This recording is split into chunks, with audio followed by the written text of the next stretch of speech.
அனைத்து நண்பர்களுக்கும் அன்பான வணக்கம். 2026 சட்டமன்ற தேர்தல் முடிந்து வருகின்ற திங்கட்கிழமை 4ஆம் தேதி வாக்கு எண்ணிக்கை இருக்கும் சூழ்நிலையில் இன்றைக்கி பல்வேறு ஊடகங்கள் ஒரு கருத்து கணிப்பை தேர்தலுக்கு பிறகு ஒரு கருத்து திணிப்பாக நடத்தியிருக்குது.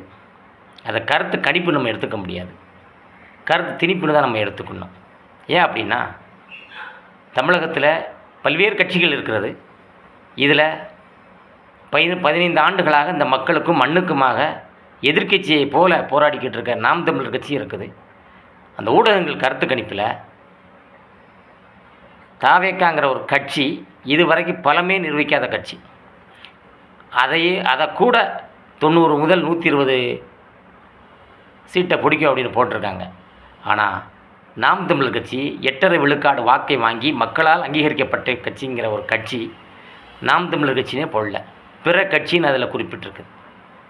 இப்போ நம்ம என்ன சொல்கிறோம், நீங்கள் என்ன கருத்து கணிப்பு வேணாலும் போடுங்க, என்ன கருத்து கணிப்பு வேணாலும் திணிங்க, 4ஆம் தேதி மதியம் 12 மணிக்கு இந்த தமிழகத்தினுடைய முதலமைச்சர் யாருங்கிறதும் உறுதியாகிடும். அதே போல் ஒரு கட்சி தனிப்பெரும்பான்மையோடு ஆட்சி அமைக்குதா இல்லை தொங்கு சட்டசபை வரப்போகுதாங்கிறத 4ஆம் தேதி 12 மணிக்கு நமக்கு முடிவாயிரும். அப்போது தெரியும் யார் வர்றா. இந்த கருத்து கணிப்புகள் பணத்தை வாங்கிக்கிட்டு ஒவ்வொரு கட்சிகளுக்கும் கருத்து கணிப்புங்கிற பேரில் கருத்து கணிப்பை செய்த ஒவ்வொருத்தருடைய முகத்திலையும் கரிய பூசக்கூடிய ஒரு தேர்தல் முடிவு கண்டிப்பாக வரும். நன்றி, வணக்கம். நாம் தமிழர்.